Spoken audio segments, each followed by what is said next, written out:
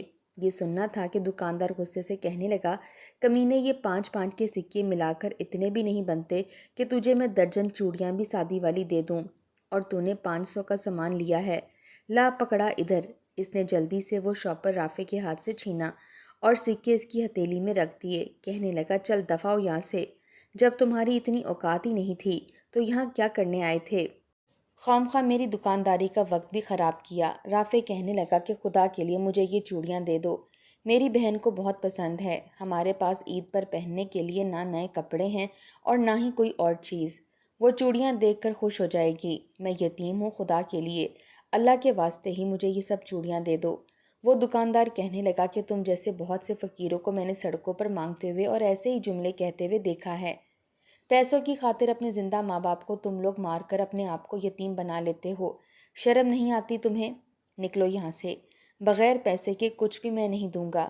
اس دکاندار نے زور سے ایک دھکا رافع کو مارا تھا، وہ بیچارہ وہیں زمین پر گر گیا، رونے لگا، خالی ہاتھ واپس نہیں جانا چاہتا تھا۔ اپنے آنسو پونچھ کر ایک دوسری دکاندار کے پاس آ گیا، کہنے لگا صاحب مجھ سے کوئی کام کروانا ہے تو کروا لو، لیکن بدلے میں مجھے مہندی اور چوڑیاں دے دو، میری بہن میری رات تک رہی ہے، میں اس کے لیے چوڑیاں اور مہندی لاؤں گا۔ وہ دکاندار کہنے لگا ٹھیک ہے۔ 3 گھنٹے کی مسلسل نوکری کے بعد دکاندار نے اسے چوڑیوں کا ایک سیٹ اور مہندی دی تھی۔ 3 گھنٹے وہ مسلسل آوازیں لگا لگا کر عورتوں کو اکٹھا کر رہا تھا کہ آئیں باجی چوڑیاں لے لیں، مہندی لے لیں، ہر رنگ اور ہر ڈیزائن کی چوڑیاں آپ کو یہاں سے ملیں گی۔ یہ کہہ کر اس کا حلق تک خشک ہو گیا تھا، پھر جا کر سادی سی یہ 1 درجن چوڑیاں اور ایک مہندی اس کے ہاتھ میں رکھی گئی تھی، لیکن وہ خوش تھا کہ خالی ہاتھ واپس نہیں لوٹ رہا۔ جیسے ہی واپسی کے لیے پلٹا تو وہاں اسے اپنے باپ کا ایک دوست نظر آ گیا جو اپنے بچوں کو عید کی شاپنگ کروا رہا تھا، چوڑیاں وغیرہ لے کر دے رہا تھا۔ رافع اس کے پاس آ گیا۔ رافع کو دیکھ کر وہ شخص حیران رہ گیا تھا۔ اس کے میلے کچیلے کپڑے دیکھ کر، اس کا بگڑا ہوا حلیہ دیکھ کر کہنے لگا کہ تم یہاں کیا کر رہے ہو؟ رافع کی آنکھوں میں آنسو تھے۔ کہنے لگا وہی جو ہم جیسے یتیم بچے کرتے ہیں، محنت اور مزدوری۔ وہ کہنے لگا تمہارے چچا تمہیں اپنے ساتھ لے گئے تھے۔ رافع نے کوئی جواب نہیں دیا۔ انہوں نے گہری سانس لی اور جیب سے 500 کا نوٹ نکال کر دے دیا۔ کہنے لگے کہ یہ رکھ لو۔ یہ دیکھ کر رافع کی آنکھوں میں موٹے موٹے آنسو آنے لگے تھے۔ اسے وہ وقت یاد آنے لگا جب یہی دوست اس کے والد کے پاس اپنی پریشانی لے کر آیا تھا، کہہ رہا تھا کہ نوکری چھوٹ گئی ہے، گھر میں راشن کے پیسے تک نہیں ہیں۔ اس کے والد نے کہا کہ تم بے فکر رہو، میں تمہیں اپنے ہی آفس میں نوکری لگا دوں گا، اور پھر جیب سے 10,000 نکال کر دیے تھے کہ گھر کا راشن وغیرہ ڈال لو، اپنی ضروریات پوری کرو، اور بھی کسی چیز کی ضرورت ہو تو بتا دینا۔ اور وہ شخص شکریہ ادا کرتا ہوا نہیں تھک رہا تھا۔ وقت کا پہیہ بھی کیسے پلٹ جاتا ہے۔ اپنے ماں باپ کی زندگی میں دونوں بچوں نے کبھی تنگی کا منہ تک نہیں دیکھا تھا، اور اب چاچا نے سوتیلے جیسا برتاؤ کیا تھا، بلکہ غیر بھی ایسا سلوک نہیں کرتے جیسے کہ چاچا چاچی ان کے ساتھ کر رہے تھے۔ ان کی ساری جائیداد بھی اپنے نام کروا لی تھی۔ ایک آہ تھی جو دل سے نکلی تھی۔ رافع نے ان 500 کی بھی اپنی بہن کے لیے چیزیں لے لیں اور بڑی خوشی سے گھر پہنچا، اور وہی ہوا تھا جس کا رافع کو پہلے سے اندازہ تھا۔ پہلی ہی دستک پر فلک نے دروازہ کھولا تھا، اسی کی منتظر تھی۔ جیسے اس نے رافع کے ہاتھ میں شاپر دیکھا تو کہنے لگی کہ بھائی آپ آ گئے، میری چوڑیاں لائے ہو نا؟ رافع نے اسبات میں سر ہلا دیا۔ جیسے ہی رافع اندر آیا تو فلک نے اس کے ہاتھ سے شاپر لیا اور چیزیں دیکھنے لگی۔ دونوں بہن بھائی وہیں صحن میں رکھی چارپائی پر بیٹھ گئے۔ فلک بڑی مسکرا کر اور خوشی کے ساتھ ایک ایک چیز دیکھ رہی تھی، اتنی خوش تھی کہ ہنسے جا رہی تھی۔ پھر کہنے لگی بھائی یہ ساری چوڑیاں مجھے ایک ساتھ پہنا دو، مجھے بھری بھری کلائیاں بڑی اچھی لگتی ہیں۔ رافع نے اسے وہ ساری چوڑیاں پہنا دیں۔ پھر وہ مہندی دیکھنے لگی، ساتھ میں کانوں میں پہننے والے چھوٹے چھوٹے ٹاپس بھی دیکھنے لگی۔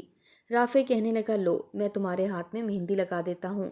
فلک اتنی خوش تھی کہ جس کی کوئی انتہا نہ تھی۔ اس نے فوراً سے اپنی کلائی اپنے بھائی کے سامنے رکھ دی، لیکن جیسے ہی رافع نے اس کا ہاتھ پکڑا تو اس کے دل کو ایک زور کا دھچکا سا لگا تھا، کیونکہ ہاتھ پر زخموں کے نشان تھے۔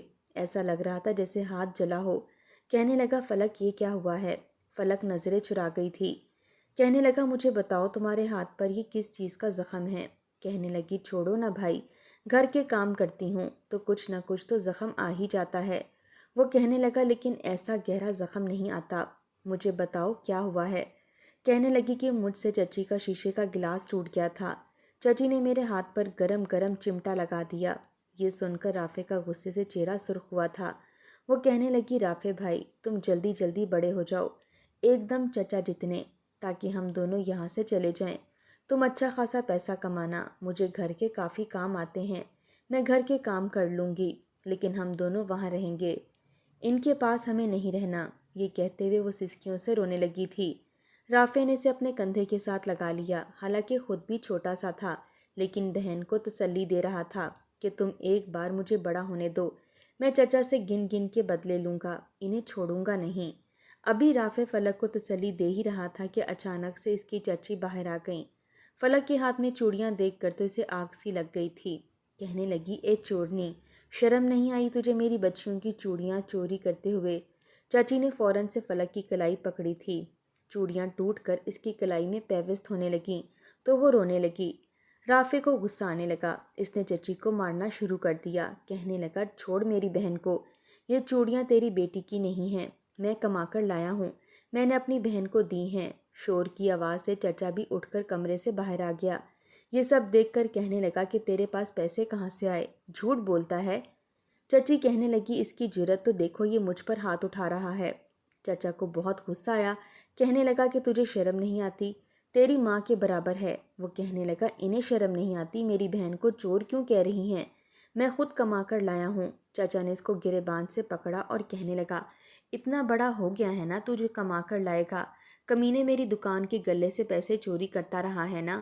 آج دیکھ میں تیرے ساتھ کیا کرتا، میں تیرے یہ دونوں ہاتھ ہی توڑ ڈالوں گا جس سے تو نے چوری کی ہے۔ یہ سننا تھا کہ فلک اپنے چچا کے سامنے ہاتھ جوڑنے لگی۔